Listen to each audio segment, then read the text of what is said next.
యెహోషువ గ్రంథం 6వ అధ్యాయం 23వ వచనం చదవండి. అందులో ఈ వాగ్దానాన్ని వారు ఎలా నిలబెట్టుకున్నారో స్పష్టంగా మనం చూస్తున్నాం. వేగుల వారైన ఆ మనుషులు పోయి, యెహోషువ గ్రంథం 6వ అధ్యాయం 23వ వచనం, వేగుల వారైన ఆ మనుషులు పోయి రాహాబును ఆమె తండ్రిని ఆమె తల్లిని ఆమె సహోదరులను ఆమెకు కలిగిన వారినందరినీ, ఆమె కలిగిన వారంటే మేనత్తలు, మేనమామలు, చిన్నమ్మలు, చిన్నత్తలు, బామ్మరుదులు, వాళ్ళు వీళ్ళు మొత్తం అందరూ కూడా ఈమె ఎంతమందిని అయితే ఆ ఇంట్లో పోగేసిందో వాళ్ళందరినీ, ప్రైజ్ ది లార్డ్, హల్లెలూయా, ఒక్కరిని వదిలిపెట్టల రాహాబు. రండి, ఈ ఇంట్లో ఉన్న వాళ్ళకే రక్షణ, ఈ ఇంటిలో ఉన్న వారికే దీవెన ఉంది, రండి అని అందరినీ ప్రోగు చేస్తే, ఇప్పుడు వాళ్ళు ఇచ్చిన మాట ప్రకారం వారందరినీ వెలుపలకు తోడుకుని వచ్చిరి.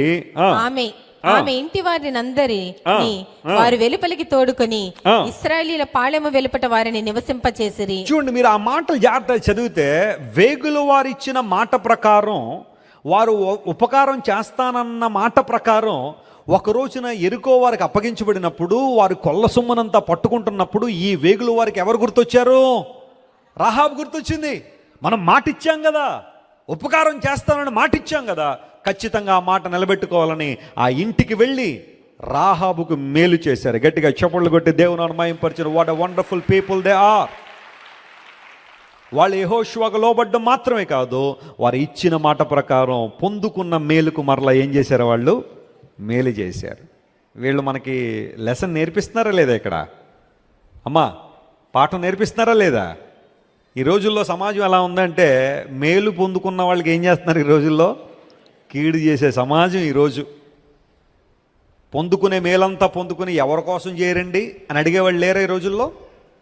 పొందుకోవాల్సిన ఉపకారాలన్నీ పొందుకుని చేశారండి, ఇప్పుడు ఏంటంట అలా చేశారని చెప్పి ఇప్పుడు నేనేం చేయమంటావు అని అడిగేవాళ్ళు లేరా?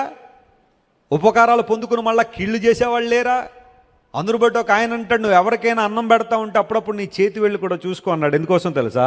వాళ్ళ అన్నంతో పాటు బహుశా నీ చేతి వేళ్ళు కూడా కొరుకు తింటున్నారేమో. లేరా అలాంటి వాళ్ళు ఈ రోజుల్లో? చాలామంది ఉన్నారు. ఉపకారం చేసిన వాళ్ళు ఉపకారం చేయడం అలా పెట్టండి, ఉపకారం చేసిన వాళ్ళు కూడా కొంతమంది ఏం చేస్తున్నారు? అపకారం చేసేవాళ్ళు చాలామంది ఉన్నారు ప్రపంచంలో. కానీ ఈ వేగులు వారు మనకు నేర్పించే పాఠం ఏంటో తెలుసా? ఉపకారం చేస్తామని మాట ఇచ్చారు, సమయం వచ్చినప్పుడు మాటను ఏం చేశారు? వాళ్ళు నిలబెట్టుకున్నారు. ఒక నిజమైన క్రైస్తవుని యొక్క లక్షణం ఏంటి అంటే, క్రీస్తు ప్రభువుతో సహవాసం చేస్తున్నావు అనడానికి సూచన ఏంటంటే, నీలో ఉపకార బుద్ధి ఉంటుంది. స్తోత్రం చెప్పండి. ఏ బుద్ధి ఉంటుంది మనలో? ఉపకార బుద్ధి. బైబిల్లో ఉపకార బుద్ధిని కలిగి ఉన్న ఒక వ్యక్తిని గురించి మాట్లాడాలంటే ఎవరు గుర్తొస్తారు మనకు? మొట్టమొదటిగా దావీదు గుర్తొస్తాడు. ఏమేను కదా, దావీదు గుర్తొస్తాడు. సౌలు అన్నాడు కదా ఒక రోజున, దావీదా నాయనా నీవు నాకంటే నీతిపరుడు. ఎందుకోసం తెలుసా? నేను చేసిన అపకారమునకు బదులుగా నువ్వు నాకేం చేశావు? ఉపకారం చేసి నీ ఉపకార బుద్ధిని నువ్వు బయటపెట్టావు కనుక నువ్వు నాకంటే మంచోడు అన్నాడు. సౌలు ఇచ్చిన సాక్ష్యం అది. మీరు సమూయేలు మొదటి గ్రంథం 24వ అధ్యాయం 18వ వచనం చదివితే మాటలు ఉంటాయి. 1 Samuel chapter 24 and verse 18 మనం చదివితే సౌలు దావీదును మెచ్చుకుంటున్నాడు. దావీదు, నీవు పొందిన అపకారమునకు నాకేం చేసావు? నువ్వు ఉపకారం చేశావు. సౌలు అంతటి వాడు దొరికాడు దావీదుకి.